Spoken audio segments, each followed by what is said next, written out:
Hey guys, welcome back. Joe here again, scalefreak.com, coming to bring you another video. It's a my thoughts on video. So this is again where I share my thoughts or my opinion on a matter that maybe has been brought up by a viewer who would like to hear something about it, or maybe by myself, something that's important to me.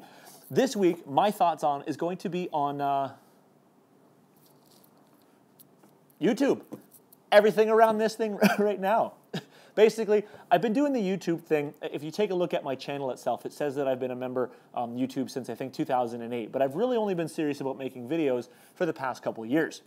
And I can tell you that it takes up a lot of my time between my videos, between my editing, between my planning, and between just different projects that I have to set up. And I can also tell you that producing, even on a small scale like I do, is actually very expensive for a person like myself who typically has to buy every single part that he wants to install on a kit. And believe me, I really like my parts. I still have half a garage full of stuff that you guys have never seen that you eventually will see when I get around to making the videos, of course. But a lot of people have asked me in the past about YouTube and about the idea of YouTube and about my experience with YouTube and my experience with people from YouTube. So first, one of the things that really drew me to YouTube in the first place, besides goofy cat videos, was the fact that years and years and years ago, YouTube originally said that what they'd be looking to do is to take about 30 minutes. I mean, people are watching TV already, but take about 30 minutes of what they would be watching on TV and have them watching on YouTube, whether it be original content that a person like myself or some of the other great RC producers have created, maybe some people like Epic Rap Battles, maybe some people like Jenna Marbles. I'm just going through the list of channels that I subscribe to, DeFranco Nation, stuff like that.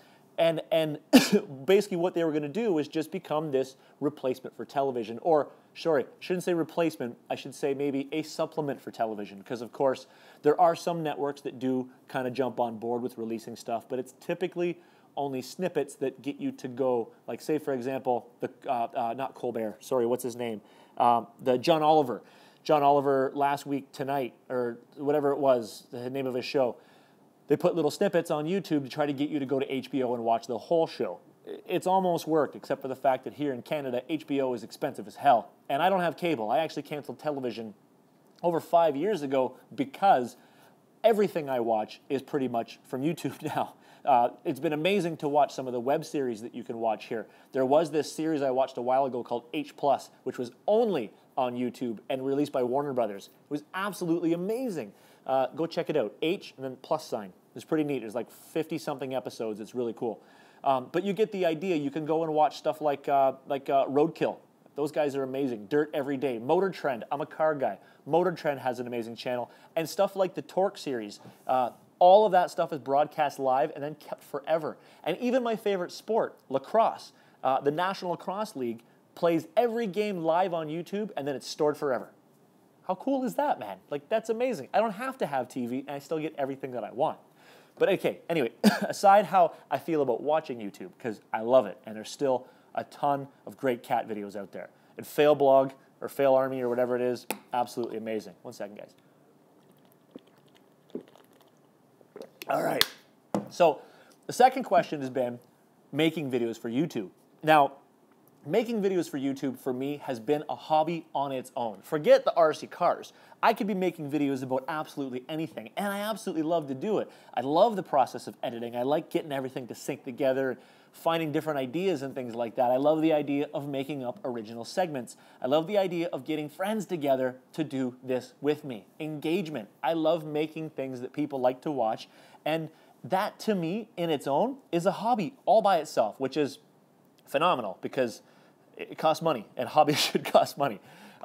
But then at the same time, it does draw on me a little bit. Like today, I am in the studio, and what I've done today was I've made a handful of videos. Today, for example, I made the video for the RC4WD, the 9.5 CTI winch, that big, humongous winch. I also made some stuff for a few other storage products that I had hanging around that I wanted to do. And just a couple little things like fair leads, things like that, just to continue on some ongoing series that you guys have been asking for. So I actually do want to give you what you're asking for, so I'm always working on that. But it's been, wow, 4 hours in the studio tonight making a few videos. There's a lot of setup involved. There's a lot of cleaning involved, and then a lot of putting crap away because I'm doing my best not to make a messy studio. But now and then I have to go inside, and then I'm going to have to edit everything together. That's going to take me a couple more hours, plus rendering, plus uploading, plus tagging, everything like that. And then hopefully what will happen is that you guys will accept the video, you guys will watch the video, and you guys will send the video throughout the community. Hopefully that's what happened. I do have a few videos that flopped hard, got a few views, a bunch of thumbs down. Who cares? Those are in the past. Look for them. You might find them. But at the same time, again, it is a hobby that I absolutely love to do. But there are days where you're like, no, it's not happening. If you actually take a look, or if you take a look at my past videos, you'll notice that last January I was releasing a bunch of videos and then it just died off. And I keep track of all of my stats. You can actually watch my videos just drop for almost the entire year. And then the last few months I've been bringing them back up again. And it's almost like a great big valley is what my viewership has been, mostly because of the fact that my son was born, which takes up a large part of my life. But I'm back making videos again because this is a great outlet for me. Moving past that, a lot of people have asked me about working with other people on YouTube. It's no hidden fact that I've done a lot of stuff with a lot of other people. I'm not going to mention really any names because some of these people make my day. Some of these people are still amazing parts of my life. People who I speak with all the time and people who have given me some amazing advice. On the other side, there are some people that have made me want to hang it all up and throw it all away and just say, F it, I'm done. Just a level of frustration in my life that I didn't want to deal with. But of course, it was actually the positive side of the force that kept me going.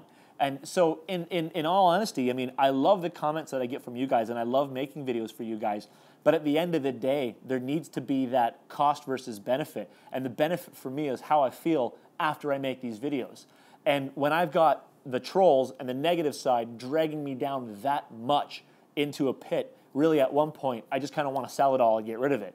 But at the same time, this positive aspect, these other YouTube producers that just said, whoa, whoa. And actually the best advice that was given to me was, haters only have power if you give it to them. They don't have it. It's not like you let them have it. They only have it if you give it to them.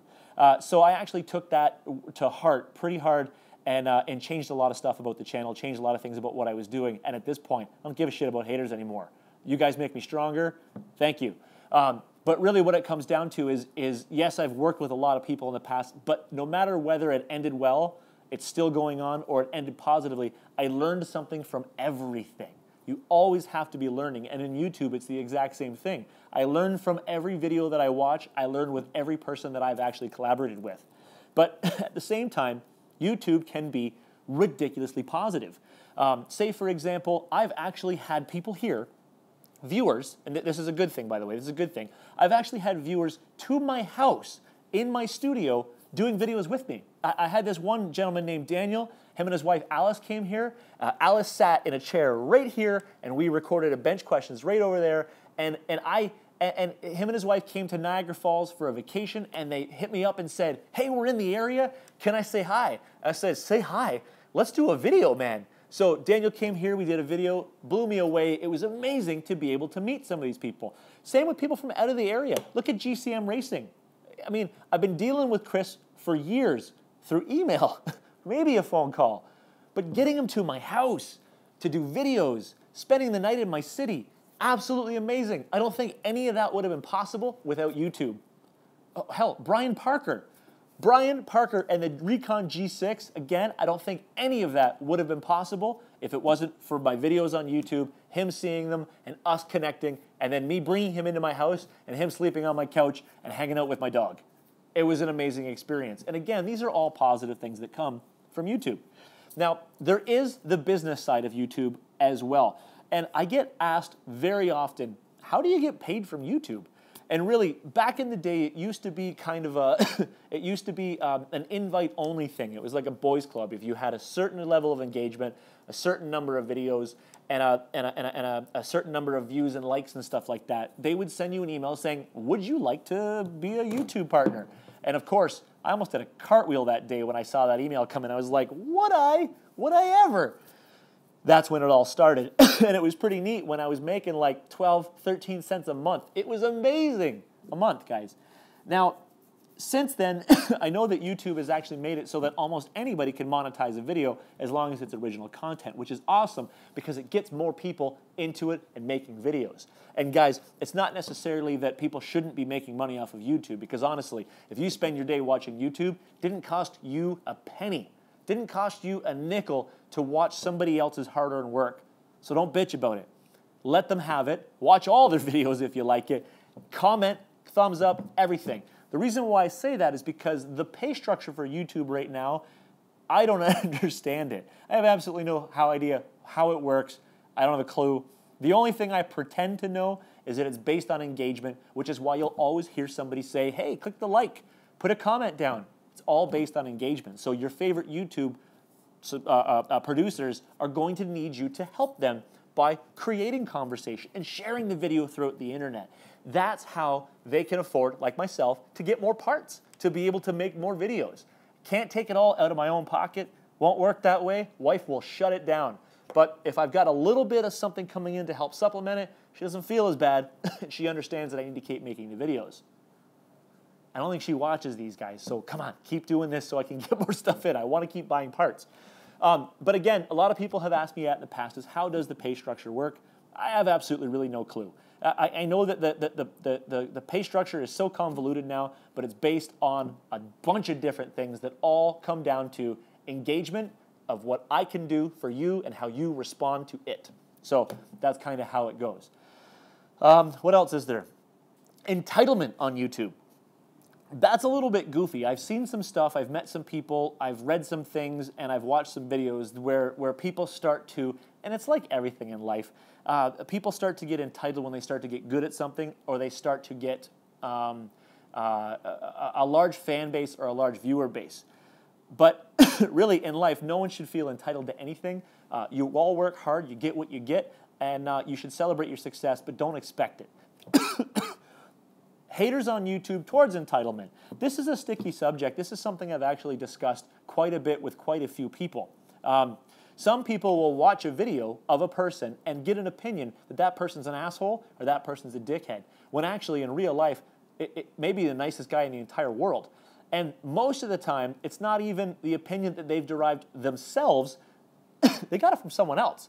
I used to have this poison that used to get spit at me all the time about all these different YouTube producers. This guy's a complete dick, and this guy does this, and this guy does this, and this guy does this. And I didn't know any better, so I was like, yeah, these guys are all jerks, and I'm going to stay away from every single one of them, not talk to any of them. And oh my God, I can't believe I'm even doing stuff like this. And then the funny thing was after I learned what kind of poison was being spit into my head, I actually just kind of went, well, wait a minute. I'm going to have a bit of a brain cleanse here, and I'm just going to let the cards fall where they may. And interestingly enough, a year or two later, I've actually learned that most of the people that I heard negative things about are some of the nicest people in the world. And all of the opinions that had been expressed about them were all a personal opinion by a handful of people, not the actual public opinion of what the person really is. And in real life, the person is absolutely amazing. Or those people are absolutely amazing, I should say, because it's multiple people. They try really hard for the hobby, guys. Now, crowds in YouTube is actually pretty neat as well. I have not ever had the privilege of going to anything like VidCon. VidCon being like these gigantic, enormous gatherings that they do for all these major YouTube producers. And you get to go basically be starstruck, because it's almost like the Emmys, if that's the one for the movies, I don't know, for YouTube. They call them the Streamies. And then, of course, VidCon and stuff like that, you get to go meet all these people that are some of the biggest people in the business that we're watching every day. I'd love to be able to go down and meet Philip DeFranco. I watch the guy's videos every single day. I'd love to meet the guy. There's a few people I'd love to go meet Nice Peter. That guy seems like he's such a cool guy. And of course, you know, the rest of the group from the Epic Rap Battles. You know, that looks like it would be a lot of fun. Maybe one day my wife and I will make it. But you know what? It really comes down to make sure that you make your own opinions about people in general in life. And that includes when it comes to something on YouTube, because we're putting our personalities out there for you. We're expressing ourselves for you. Don't listen to what other people have to say about the person that you're watching. It's really what it comes down to. Future of YouTube. This is actually kind of interesting. I've read in the past little while that there's a competition company that's starting to mold up that is going to try to rival YouTube significantly. I'm not talking about Vimeo. Vimeo's been something completely different for a while. Vimeo, I find, is for the more of the artistic stuff that needs to be super high quality without the advertising. I don't actually know what the name of the company is. I didn't read it to pay attention. But it's got Google and it's got YouTube shaking a little bit. And basically, they've started offering some of their larger stars actual bonuses and signing bonuses to create contracts with YouTube to stay with YouTube and not scram somewhere else. Because, I mean, literally, if somebody like DeFranco Incorporated left YouTube and went over to this other company, there'd be millions of people that would start to gravitate towards this other company because they have literally millions of subscribers. And a lot of views and a lot of business is generated and a lot of ad revenue is generated from that channel. So they've started to say, whoa, guys, we need to get a contract onto you to keep you here. This whole free-range internet thing is starting to get a little goofy. Plus, there's the opportunity for other places like, let's say UFC was going to do, I'm not sure if they did it or not, an actual pay network. You can pay to watch their videos, and they're going to do it almost like a television channel where you can pay to watch everything. And you'll get content like you would on cable if you were to do that. But it will all be on YouTube, so you don't have to subscribe to a cable connection, which is fine by me. There's a couple networks. I would love to get the BBC. I would love a Top Gear channel all the time. I would love a racing channel. Give me like a speed network on YouTube. I'll pay for the damn thing. Just give it to me so I can watch racing all the time. Cars all the time. Comedy all the time. I would love that, you know, but as long as the fees aren't too big. But really, that's what it comes down to. What other thoughts do I have on YouTube before I go? My recorder here says I'm getting pretty up on time, and I know another big thing with YouTube is what's called click out, which is the amount of people who actually leave before the video is over. It's pretty neat when you take a look at the analytics. In the analytics in YouTube, what I can actually do is I can see where you're from, what you came from as far as which website, what browser you viewed it on. I can see my demographics, a regional or average about what your age is in the region, whether you're male, whether you're a female, how long you watched the video before you left, other people that you view. I can see all that stuff. It's actually pretty amazing. I just turned the furnace on in the garage the last couple days. It's so dusty in here. So guys, I'm going to end it for my thoughts on video for today. YouTube is such a large subject. I actually do want to know your thoughts down below. Like I said, right, put your thoughts below, like and subscribe. But really, like and subscribe, put your thoughts below. What are your thoughts on YouTube? What have you seen in the past couple of years, and what have you experienced over your time of watching YouTube? Have you grown closer to people because of YouTube? Have you created friendships because of YouTube? Have you created mortal enemies because of YouTube? Let me know down below. And of course, guys, I'm not posting these thoughts on videos on any RC or Facebook pages anywhere. So if this is to get out there, it needs to be you guys that share it. I'm not posting them. So thank you again, guys. Thank you for watching. Thank you for listening to my rants, my opinions, my thoughts, whatever you want to call them. And have a great night.